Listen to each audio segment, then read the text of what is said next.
everyone, welcome to Arrive Online Classes. This is Praveen here. आज हम 207 number question करने वाले हैं डेली एमसीक्यू सीरीज़। काफ़ी लंबे समय से इस सीरीज़ में प्लेलिस्ट में मैं कुछ ऐड नहीं कर पाई हूँ। जो स्टूडेंट्स नए हैं उनको मैं बता दूँ, डेली हम एक एमसीक्यू करते हैं जिसमें हम जो टॉपिक रहता है उसकी एक्सप्लेनेशन प्लस वहाँ से जितने भी एडिशनल क्वेश्चन बनते हैं वो हम यहाँ पे सॉल्व करते हैं। बोलने को एक एमसीक्यू है, लेकिन यहाँ पे हम जितने भी एडिशनल क्वेश्चन हैं एनसीईआरटी में जो रिलेट करते हैं इस टॉपिक से वो हम यहाँ पे कवर करते हैं। ये सीरीज़ आपको एक कंटिन्यूटी बनाने के लिए बहुत हेल्पफुल है। आपका पेपर चाहे 6 महीने बाद है, चाहे वो 1 साल बाद है, ये आपको बहुत हेल्पफुल रहेगी सीरीज़ आपको डेली प्रैक्टिस के लिए। और एमसीक्यू प्रैक्टिस बहुत इंपॉर्टेंट रहती है हर एक पेपर के लिए, चाहे वो कॉम्पिटिटिव है, कोई भी एग्ज़ाम है आपका। तो जो नए स्टूडेंट हैं, आपके जो 206 ऑलरेडी हमने जो एमसीक्यू कर रखे हैं उनको आप ज़रूर विज़िट करिए। वैसे ही एक हमारी केमिस्ट्री की भी एमसीक्यू सीरीज़ है, आप उसे भी विज़िट कर सकते हैं। चलिए शुरू करते हैं। आज का जो हमारा एमसीक्यू है, the excretory structure in cockroach. Option A nephrocyte, B option uricose gland, C option Malpighian tubule और D option all of these. तो यहाँ पे इसका सही आंसर हो जाएगा ऑल ऑफ दीज। वैसे तो mainly excretory structure of cockroach ज़्यादातर मेल्पिगियन ट्यूब्यूल ही आता है और ये दो ऑप्शन आपको देखने को नहीं मिलती है। इनकी जगह दूसरे किसी एनिमल का यहाँ पे एक्सक्रीटरी स्ट्रक्चर लिखा होता है। पर एनसीईआरटी में जब आप कॉकरोच वाला सेक्शन पढ़ते हो structural organisation in animal chapter में, तो वहाँ पे यूरिकोज ग्लैंड और जो आपका नेफ्रोसाइट है, इन एडिशन टू दैट एक और टर्म है दैट इज़ फैट बॉडी, ये भी हेल्प करते हैं एक्सक्रीशन में। तो ये आपको सारी टर्म्स याद रखनी है। Nephrocyte, uricose gland, Malpighian tubule, fat body, ये सभी एक्सक्रीटरी स्ट्रक्चर हैं, कॉकरोच के अंदर ये पाए जाते हैं। सेकेंड क्वेश्चन हम देखते हैं, क्या पूछा जाएगा आपसे कि कॉकरोच के अंदर जो ये मेल्पिगियन ट्यूब्यूल होता है, ये ट्यूब्यूल की जो सेल्स होती हैं ये कैसी सेल्स होती है। तो आपको याद रखना है कि ये जो है वो ग्लैंडुलर सेल्स होती हैं प्लस ये सिलिएटेड होती हैं। Glandular and ciliated cells are found in cockroach, जो इसके मेल्पिगियन ट्यूब्यूल्स हैं। अब कॉकरोच के अंदर जो नाइट्रोजिनस वेस्ट बनता है, ठीक है, जो भी नाइट्रोजिनस वेस्ट प्रोड्यूस होगा वो किस में कन्वर्ट हो जाएगा, that is converted into uric acid.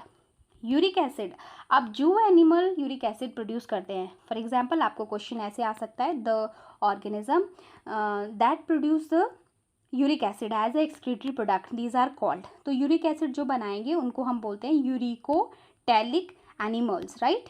अब ऐसे ऑर्गेनिज्म लाइक ह्यूमन बींग आपको पता है मैमल्स हैं, तो आप बोल सकते हो कि जितने भी मैमल्स हैं, साथ में इसके कुछ फिशेस, मरीन फिशेस स्पेशली, और टेरिस्ट्रियल जो कुछ एम्फीबियंस हैं, उनके अंदर जो है वो क्या बनता है, दैट इज़ यूरिया बनता है।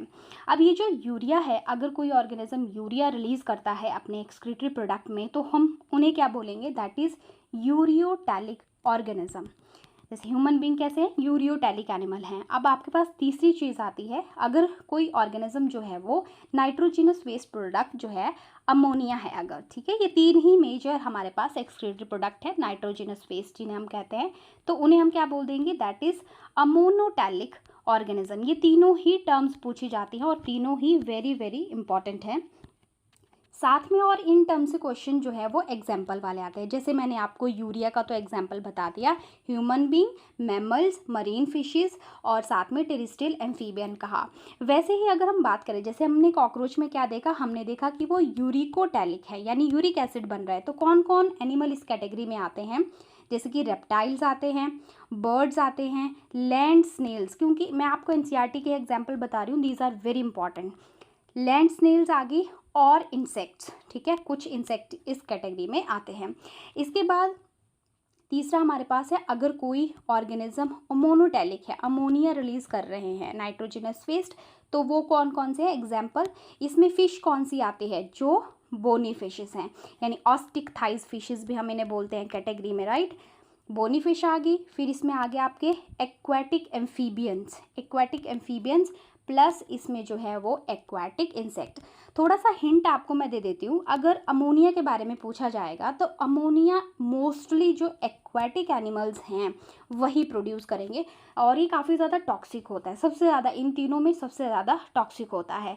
यहाँ पे स्टूडेंट इंपॉर्टेंट ये भी है, कुछ एनिमल्स की कैटेगरी जो हम जैसे पढ़ते हैं ना, एनिमल किंगडम पढ़ते हैं हम, तो एनिमल किंगडम में मोस्टली जो फीचर बनते हैं, तो एक्सक्रीटरी स्ट्रक्चर कौन से एनिमल का क्या है, वहाँ से भी एक बहुत इंपॉर्टेंट क्वेश्चन बनता है। इस पर भी हम आगे 1-2 MCQ करेंगे, राइट। तो ये आज का MCQ देखिए। हम जो नेक्स्ट वीडियो में MCQ करेंगे रहेगा मेगास्पोरेंशियम इज इक्विवेलेंट टू। तब तक के लिए बाय बाय, हम मिलते हैं अगली वीडियो में।